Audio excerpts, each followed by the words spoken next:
ಅಷ್ಟೇನು ಸುಶಿಕ್ಷಿತರಲ್ಲದ ಇಲ್ಲಿನ ಜನ ನಿತ್ಯ ಭೀತಿಯಲ್ಲಿ ಜೀವ ಕಳೆಯುವಂತಾಗಿತ್ತು. ಯಾವಾಗ ಏನಾಗುತ್ತೋ ಅಂತ ಪುಟ್ಟ ಮಕ್ಕಳೊಂದಿಗೆ ಜೀವ ಭಯದಲ್ಲೇ ದಿನದೂಡುತ್ತಿದ್ದರು. ಇನ್ನು ಕೇಳೋಕೆ ಅಂತ ಹೋದರೆ ಜೀವ ಬೆದರಿಕೆ ಬೇರೆ. ಹಾಗಾದರೆ ಅಷ್ಟಕ್ಕೂ ಅದು ಯಾವ ಊರು ಅಂತೀರಾ? ಈ ಸ್ಟೋರಿ ನೋಡಿ. ಎಸ್, ಇದು ಮಂಗಳೂರು ನಗರದಿಂದ ಅಲ್ಪ ದೂರದಲ್ಲಿರುವ ನೀರುಮಾರ್ಗ ಗ್ರಾಮ ಪಂಚಾಯತ್ ವ್ಯಾಪ್ತಿಯ ಬಿತ್ತುಪಾದೆ ಪ್ರದೇಶದ ಜನರ ನಿತ್ಯಗೋಳಿನ ಕಥೆ ಇದು. ದಿನ ಬೆಳಗಾದರೆ ಸಾಕು, ಸನಿಹದ ಅಕ್ರಮ ಗಣಿಗಾರಿಕೆಯ ಕೊರೆಯಲ್ಲಿ ಭಯಾನಕ ಸ್ಫೋಟಗಳ ಶಬ್ದ.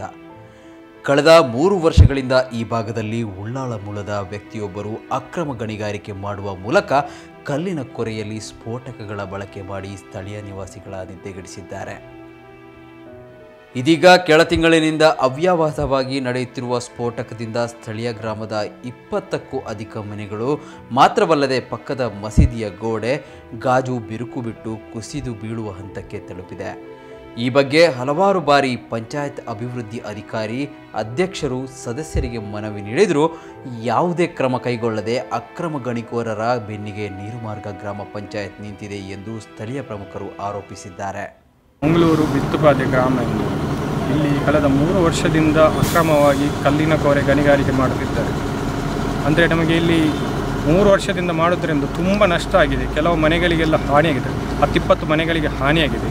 ಮತ್ತು ನಮ್ಮ ಮಸೀದಿದು ಹೊಸ ಮಸೀದಿಯಾಗಿ 1 ವರ್ಷ ಆಗಿತ್ತು. 1 ವರ್ಷದಲ್ಲಿ ನಮ್ಮ ಮಸೀದಿಯ ಎಲ್ಲ ಗೋಡೆಯಲ್ಲಿ ಹಾಕಿರುವ ಟೈಲ್ಸ್ ಮತ್ತು ನೆಲೆಗೆ ಹಾಕಿರುವ ಟೈಲ್ಸು ಮತ್ತು ಗಾಜು ಎಲ್ಲ ಹುರಿದು ಒಂದು ಅಪಾರ 5 ಲಕ್ಷ ರೂಪಾಯಿಯಷ್ಟು ನಮಗೆ ನಷ್ಟ ಆಗಿದೆ.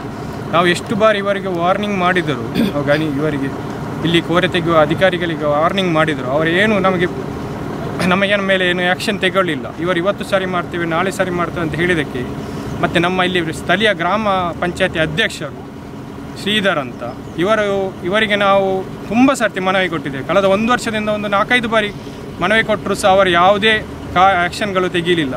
ಹಾಗೆ ಗ್ರಾಮ ಪಂಚಾಯತಿ PDO ಅವರಿದ್ದರು. ಅವರು ನಾವು ಬೆಳಿಗ್ಗೆಯಿಂದ ಫೋನ್ ಮಾಡಿದಾಗ ನಿಮಗೆ ನಾನು ಬರ್ತೇನೆ, ನಿಮ್ಮೊಂದಿಗೆ ಸಹಕರಿಸ್ತೇನೆ ಅಂತ ಹೇಳಿದರು, ಅಬೂಬಕ್ಕರ್ ಅಂತ. ಆದರೆ ನಾವು ಮಧ್ಯಾಹ್ನ ನಂತರ ನಮ್ಮ ಗಣಿ ಇಲಾಖೆಯ ಅಧಿಕಾರಿಗಳು ಮತ್ತು ಭೂ ಇಲಾಖೆ ಅಧಿಕಾರಿಗಳು ಬಂದು ಮತ್ತು ನಾನು ಮಸೀದಿಯ ಕಾರ್ಯದರ್ಶಿಯಾದ ನಾನು ಮಾತಾಡಿದ್ರು, ಇವರು ಫೋನೇ ತೆಗಿತಿಲ್ಲ. ಗಣಿ ಅಧಿಕಾರಿಗಳಿಗೂ ಫೋನ್ ಮಾಡಿದ್ರು ಸಹ ಫೋನ್ ತೆಗಿತಾ ಇಲ್ಲ. ಇದರಿಂದ ನಮಗೆ ತುಂಬ ನಷ್ಟ ಆಗಿದೆ. ನಿಜವಾಗಿ PDO ಅವರು ನಮ್ಮ ಗ್ರಾಮದ ಅಭಿವೃದ್ಧಿಗಾಗಿ ಶ್ರಮ ಮಾಡಬೇಕು. ಆದರೆ ಅವರು ಗ್ರಾಮವನ್ನೇ ನಷ್ಟ ಮಾಡಿದ್ದಾರೆ. ತುಂಬ ಮನೆಗಳನ್ನು ಸಹ ಇಲ್ಲಿ ತುಂಬ ಮನೆಗಳನ್ನು ಡ್ಯಾಮೇಜ್ ಮಾಡಿದ್ದಾರೆ. ಇದರಿಂದ ನಮಗೆ ಅಪಾರ ನಷ್ಟ ಆಗಿದೆ. ಅಪಾರ ನಷ್ಟ ಅಂದರೆ ಇದರ ನಷ್ಟ ಹೇಳಿದಷ್ಟು ಕಡಿಮೆ ಅಂದರೆ ಒಂದು 30-40 ಲಕ್ಷದಷ್ಟು ನಮಗೆ ನಷ್ಟ ಆಗಿದೆ. ತುಂಬ ಒಂದು 20 ಮನೆಗೆ ನಷ್ಟ ಆಗಿದೆ.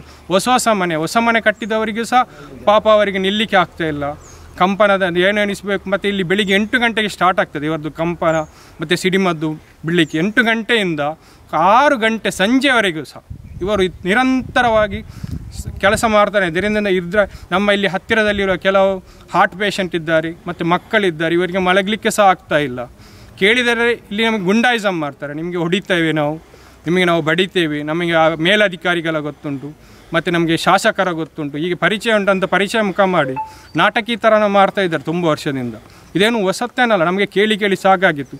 ಸ್ಥಳೀಯ ಮೆಂಬರ್ಗಳಿದ್ದಾರೆ, ನಮ್ಮ ಗ್ರಾಮ ಪಂಚಾಯತ್ ಮೆಂಬರ್ಗಳು ಅಬ್ದುಲ್ ಹಮೀದ್ ಅಂತ. ಇವರು ಸಹ ನಮ್ಮೊಂದಿಗೆ ಯಾವಾಗಲೂ ಹೇಳ್ತಾರೆ, ನಾವು ಸಹಕರಿಸ್ತೇವೆ, ನಿಮ್ಮೊಂದಿಗಿದ್ದೇವೆ, ನಮ್ಮೊಂದಿಗೆ ಇರುವುದಂತ ಹೇಳುವುದು ಮಾತ್ರ ಅಲ್ಲದೆ ಅವರ ಸ್ಥಳಕ್ಕೆ ನೋಡಬೇಕಂತಲೇ ಇಲ್ಲ, ಅವರದೇ ಕ್ಷೇತ್ರ, ಆದರೂ ಸಹ ನಮ್ಮ ಹತ್ತಿರ ಬರಲೇ ಇಲ್ಲ. ಇನ್ನು ಈ ಕೋರೆಯು 2017ರಲ್ಲಿ 1 ವರ್ಷದ ಅವಧಿಗೆ ಮಾತ್ರ ಗಣಿಗಾರಿಕೆ ಅವಕಾಶ ನೀಡಿದ್ದು, ಬಳಿಕ ಈ ಸಮಸ್ಯೆಗಳ ಬಗ್ಗೆ ಪಂಚಾಯತ್ ನೀಡಿದ ದೂರಿನಂತೆ ಅನುಮತಿ ರದ್ದುಪಡಿಸಲಾಗಿತ್ತು. ಆದರೆ ಕಳೆದ 3 ವರ್ಷಗಳಿಂದ ಕೋರೆ ಮುಖ್ಯಸ್ಥರು ಅಕ್ರಮ ಗಣಿಗಾರಿಕೆ ಮಾಡಿದ್ದು, ಪಂಚಾಯತ್ ಅಕ್ರಮ ಗಣಿಗಾರಿಕೆಗೆ ವಿರೋಧಿಸಿಲ್ಲ. ಅದರಲ್ಲೂ ಸ್ವತಃ ಪಂಚಾಯತ್ ಅಧ್ಯಕ್ಷರ ಗ್ರಾಮದಲ್ಲೇ ಈ ರೀತಿಯ ಅಕ್ರಮ ಗಣಿಗಾರಿಕೆಯ ಮೂಲಕ ಮನೆ ಹಾನಿಯಾಗಿರುವುದು ವಿಪರ್ಯಾಸ ಎನ್ನುತ್ತಾರೆ ಸ್ಥಳೀಯರು. ಸರ್, ವಿಷಯ ಏನಂದರೆ 3-4 ವರ್ಷ ಮುಂಚೆ ನಮ್ಮ ಮನೆಗೆ ಬಂದು ಇವರು ಮಾತಾಡಿದರು, ಹೀಗೆ ಇದು ಕಲ್ಲು ಕೋರೆ ನಾವು ತೆಗಿತೀವಿ, ನಿಮ್ಮನ್ನೆಲ್ಲ ಒಪ್ಪಿಗೆ ಬೇಕು ಹಾಗೆ ಅಂತ. ಅದಕ್ಕೆ ನಾನು ಹೇಳಿದೆ, ಇಲ್ಲ ಸರ್ ಆಗೋದಿಲ್ಲ. ಇಲ್ಲ ಅಂದರೆ ಅಕ್ಕಪಕ್ಕದಲ್ಲೆಲ್ಲ ಮನೆ ಇರೋದು, ಇಲ್ಲಿ ಎಲ್ಲ ಮನೆಯ ಇದರಲ್ಲಿ ಫೌಂಡೇಶನ್ಗೆ ಹತ್ರ ನಮ್ಮ ಈ ಕಲ್ಲೆಲ್ಲ ಹೋಗಿದೆ ಅಲ್ಲಿಗೆಲ್ಲ. ಅದರಿಂದ ಇಲ್ಲಿ ಅಕ್ಕಪಕ್ಕ ಮನೆ ಇರೋತ್ತಿಗೆ ನಿಮಗೆ ಇದು ತುಂಬ ತೊಂದರೆ ಆಗುತ್ತೆ, ಯಾರು ಇದಕ್ಕೆ ಒಪ್ಪಿಗೆ ಕೊಡೋದಿಲ್ಲ ಅಂಥೇಳಿ. ಆಗ ನನ್ನನ್ನು ತುಂಬ ಫೋರ್ಸ್ ಮಾಡಿದರು. ಅವಾಗ ನಾವು ಹೇಳಿದೆ, ನೋಡಿ ಯಾರಾದರೂ ಊರವರೆಲ್ಲರೂ ಸಿಗ್ನೇಚರ್ ಹಾಕ್ಕೊಟ್ರೆ ನಂತರ ನನ್ನ ಲಾಸ್ಟ್ ನನ್ನ ಹತ್ರ ಬರಬೇಕು, ಅದಕ್ಕಿಂತ ಮುಂಚೆ ನನ್ನ ಹತ್ರ ಬಂದು ಕೇಳಬೇಡಿ. ಯಾಕಂದರೆ ನಾನು ಆವಾಗ ಮಸೀದಿ ಅಧ್ಯಕ್ಷ ಆಗಿದ್ದೆ. ನನ್ನ ಹತ್ರ ಈಗೇನು ನೀವು ಮಾತಾಡಲೇಬೇಡಿ ಅಂತೇಳಿ ನಾನು ಅದ್ರ ಮೇಲೆ ನಮ್ಮ ಮನೆಗೂ ಸುಮಾರು 1.5 ಗಂಟೆ 2 ಗಂಟೆ ಕೂತು ನಾವು ಮಾತಾಡಿ ಅಂತ ಕಳಿಸಿದ್ದು. ಅದರ ನಂತರ ಹೋಗಿದ್ದರು. ಅದ್ರ ಮೇಲೆ 3 ತಿಂಗಳು ಬಿಟ್ಟು ಮತ್ತೆ ಬಂದು ಈಗ ಇದು ಶುರುವಾಗಿದೆ. ಅವು ಹೇಳೋತ್ತಿಗೆ ಇಲ್ಲ, ನಾವು ಇಲ್ಲಿ ಇದ್ದಿದ್ದು ಕಲ್ಲು ತೆಗೆಯೋದು, ನಾವು ತೋಟ ಹಾಕೋದಿಲ್ಲ, ನಾವು JCB ಇಂದ ನಾವೇನು ಇದು ಮಾಡೋದಿಲ್ಲ, ನಿಮಗೇನು ತೊಂದರೆ ಆಗೋದಿಲ್ಲ, ತೊಂದರೆ ಆದರೆ ನಾವೆಲ್ಲ ಇದ್ದೀವಿ, ನಾವು ನೋಡ್ತೀವಿ, ಹಾಗೆ ನೀವು ನೋಡೋದು ಬೇಡ, ನೀವು ಇದು ಮಾಡೋದು ಬೇಡ ಅಂಥೇಳಿ ಈಗ 3 ವರ್ಷದಿಂದ ಹೆಚ್ಚು ಕಮ್ಮಿ 4-5 ಸಲ ಅವ್ರಿಗೆ ವಾರ್ನಿಂಗ್ ಕೊಟ್ಟು ಅವ್ರನ್ನ ಹಾಗೆ ಅವರು ಬಂದು ಮಾಡಿ ಹೋಗಿದ್ದರು. ಹೀಗೆ ಮಾಡೋದವರು 3 ತಿಂಗಳಿಗೆ ಮತ್ತೆ ಕೆಲಸ ಶುರು ಮಾಡೋದು. ಬೇಡ ಅಂದರೆ ಕೇಳೋದೇ ಇಲ್ಲ. ಮತ್ತೆ ಬಂದು ನಾವು ಯಾರು ಇಲ್ಲದಾಗ ಬಂದು ಮತ್ತೆ ಇಲ್ಲಿಗೆ ಗೇಟ್ ತೆಗೆಯೋದು, ಕೆಲಸ ಶುರು ಮಾಡೋದು, ಹೀಗೆ ಮಾಡ್ತಾಯಿದ್ದಾರೆ. ಈಗ ನಮಗೆ ಇಲ್ಲೆಲ್ಲ ಚಿಕ್ಕಮ್ಮ ಈಗ ಲಾಸ್ಟ್ ಟೈಮಲ್ಲಿ ಜೋರು ಮಳೆ ಬಂದಾಗ ನಮ್ಮ ಕೆಳಗಡೆ ಒಂದು ಮನೆಗೆ ಅಲ್ಲಿ ಹೊರಗಡೆ ನೀರು ನುಗ್ಗಿ ತುಂಬ ಕಷ್ಟ ಆಗಿತ್ತು. ಅವರು ಪಾವ ಅವ್ರ ಮನೆ ಕಟ್ಟಿ 10 ವರ್ಷ ಆಯ್ತೇನೋ, ಇನ್ನು ಇದುವರೆಗೂ ಆ ಮನೆ ಗಿಲಾವ ಮಾಡಿಲ್ಲ. ಅಷ್ಟು ಎಲ್ಲ ಈ ಸುತ್ತಮುತ್ತ ಇರೋರು ತುಂಬ ಬಡವರು.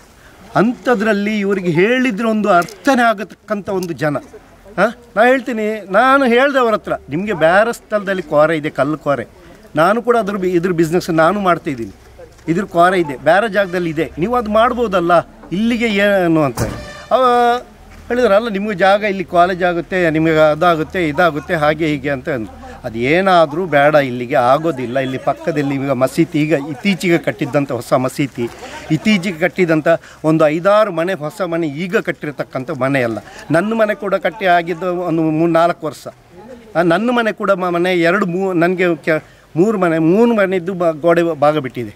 ನಾನು ಅದ್ರ ಬಸ್ಸಿಯಲ್ಲಿ ನಾನು ಚರ್ಚೆ ಅವ್ರ ಹತ್ರ ಇದು ಮಾಡಲೇ ಇಲ್ಲ. ನಾನು ಹೇಳ್ತಾ ಇರೋದು ಮಸೀದಿ. ಮೊನ್ನೆ ಮಸೀದಿಯಲ್ಲಿ ನಮ್ಮ ಗುರುಗಳು ನಿಂತು ಶುಕ್ರವಾರ ದುವಾ ಮಾಡೋದಕ್ಕಿಂತ ಮುಂಚೆ ಎದ್ದು ಹೇಳಿದರು, ನೋಡಿ ಮಸೀದಿ ಎಲ್ಲ ಇದಾಗಿದೆ, ಇನ್ನೂ ನೀವು ಊರವರು ಸುಮ್ಮನೆ ನಿಂತರೆ ಆಗೋದಿಲ್ಲ ಅಂಥೇಳಿ. ಅದಕ್ಕೆ ಆವಾಗಲೇ ನಮ್ಮ ಪಂಚಾಯತ್ಗೆ ವಿಡಿಯೋ ಅಲ್ಲಿದ್ದರು, ಮಸೀದಿಯಲ್ಲಿದ್ದರು. ಅವ್ರಿಗೆ ಗೊತ್ತಿರಲಿಲ್ಲ, ಯಾರಿಗೆ ನಮ್ಮ ಮಸೀದಿಯ ಇಮಾಮಿಗೆ ಅವ್ರಿಗೆ ಗೊತ್ತಿರಲಿಲ್ಲ ಇವರು ಬಂದಿದ್ದಾರೆ ಅಂತೇಳಿ. ಆದರೂ ಅವರು ನಮ್ಮ ಊರವ್ರ ಹತ್ರ ಹೇಳಿದರು ವಿಷಯ. ಈ ಊರವ್ರ ಹತ್ರ ವಿಷಯ ಹೇಳೋತ್ತಿಗೆ ಊರವ್ರ ಹತ್ರ ಇವರು ವಿಷಯ ಹೇಳೋತ್ತಿ ಅವರು ಕೇಳಿದರು. ಅದ್ರ ಮೇಲೆ ಅವ್ರ ಹತ್ರ ನಾವು ಆವಾಗಲೇ ಲೆಟ್ರ್ ಮಾಡಿದ್ದು, ಅವ್ರಿಗೆ ಲೆಟ್ರ್ ಮನವಿ ಅವ್ರಿಗೆ ಕೊಟ್ಟಾಗ ಅವರು ಇದು ಮಾಡ್ತಾರೆ. ಅದ್ರ ಮೇಲೆ ಮೊನ್ನೆ ಅವ್ರನ್ನ ಕರೆದು ಮಾತಾಡಿದ ನಂತರ ಆಯಿತು, ನಾವು ಇದನ್ನ ಇದು ಮಾಡೋದಿಲ್ಲ ಹಾಗೆ ಹೇಗೆ ಅಂತೇಳಿ ನನಗೆ ಮೊನ್ನೆ ಸೋಮವಾರ ಫೋನ್ ಮಾಡ್ತೀನಿ ಅಂತೇಳಿ ಈ ಸಲೀಮನ್ನವರು ಉಳ್ಳಾಲ್ದವ್ರು ಹೋಗಿದ್ದರು. ಇದುವರೆಗೆ ನನಗೇನು ಫೋನ್ ಫೋನ್ ಮಾಡಿದ್ರು ನಾನು ಇನ್ನೂ ಹೇಳೋದು ಅದನ್ನೇ, ಕೆಲಸ ಮಾಡಬೇಡಿ ಅಂಥೇಳಿ. ಅವರು ಒಟ್ಟು ಇವರು ಕೇಳ್ತಾನೇ ಇಲ್ಲ. ತುಂಬ ಏನೋ ಒಂದು ರೌಡಿಸಮ್ ಮಾಡ್ದಂಗೆ ಮಾಡಿ ಕೆಲಸ ಮತ್ತೆ ಶುರು ಮಾಡ್ತಾಯಿದ್ದಾರೆ. ಈಗ ಇದು ನನ್ನ ಅಭಿಪ್ರಾಯ ಪ್ರಕಾರ 3 ಜನ JCB ಟ್ರಿಪ್ಪರು ಎಲ್ಲ ತೊಗೊಂಡು ಬರೋದು ಇಲ್ಲಿಗೆ, ಗೊತ್ತಾಯ್ತಲ್ಲ. ಆವಾಗ ಏನಂದರೆ ಇದು ಒಳಗಡೆಯಿಂದ ನಾವು ಮೊನ್ನೆ ಇಲ್ಲಿ ನಿಂತಾಗೇನೆ ನಮ್ಮ ಮುಂದೆ ಅವರು ಬಾಂಬು ಇಡ್ತೀವಿ ನೋಡಿ ಏನಾಗುತ್ತೆ ಅಂತ ಹೇಳಿದರು. ಆಗ ನಾವು ಬಂದು ನೋಡೋತ್ತಿಗೆ ಏನು ಕಾಣಲೇ ಇಲ್ಲ.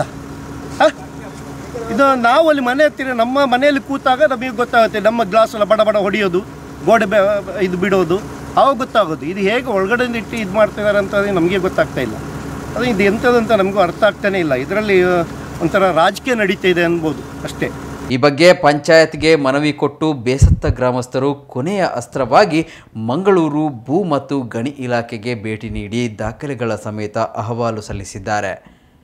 ಮನವಿಗೆ ಸ್ಪಂದಿಸಿದ ಜಿಲ್ಲಾ ಭೂಗಣಿ ವಿಜ್ಞಾನಿ ಮತ್ತು ಕಿರಿಯ ಅಭಿಯಂತರರು ಭೇಟಿ ನೀಡಿ ಅಕ್ರಮ ಗಣಿಗಾರಿಕೆ ಪ್ರದೇಶದಲ್ಲಿ ಸಲಕರಣೆ, ಯಂತ್ರ, ವಾಹನಗಳನ್ನು ವಶಕ್ಕೆ ಪಡೆದಿದ್ದಾರೆ. ಜೊತೆಗೆ ಈ ಅಕ್ರಮಗಳ ವಿರುದ್ಧ ಸೂಕ್ತ ಕ್ರಮದ ಭರವಸೆಯನ್ನು ಸ್ಥಳೀಯ ಸಂತ್ರಸ್ತರಿಗೆ ನೀಡಿದ್ದಾರೆ. वो बोलेगा नीचे तो तुम नीचे नहीं क्या हो, पहले गाड़ी स्टार्ट करके इधर लेके आओ सर. ಇಲ್ಲ हम फोटो दिगिरी सर डिपार्टमेंट करते स्टार्ट करो जल्दी.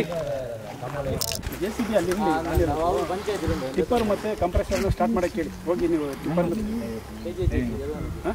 ಅವ್ರು ನೋಡುದು ಮಾತ್ರ ರೈಟ್ರು ಯಾರು ಮತ್ತೆ ಡ್ರೈವರ್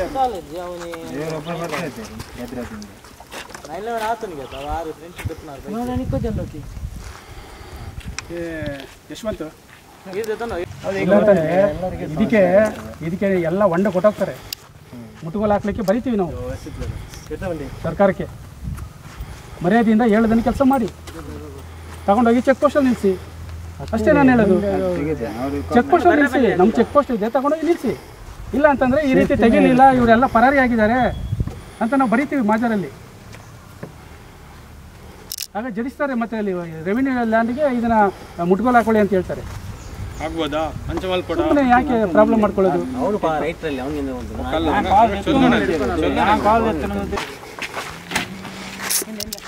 ಒಟ್ಟಿನಲ್ಲಿ ಬೇಲಿಯೇ ಎದ್ದು ಹೊಳಮೇಯ್ದಂತೆ ಎಂಬ ಗಾದೆ ಮಾತಿನಂತೆ ಗ್ರಾಮದ ಅಭಿವೃದ್ಧಿಗಾಗಿ ಜನರಿಂದ ಓಟು ಪಡೆದ ಪಂಚಾಯತ್ ಆಡಳಿತ ನೋಟು ಕೊಟ್ಟ ಅಕ್ರಮಕೋರರ ಬೆನ್ನಿಗೆ ನಿಂತಿರುವುದು ವಿಪರ್ಯಾಸವೇ ಸರಿ.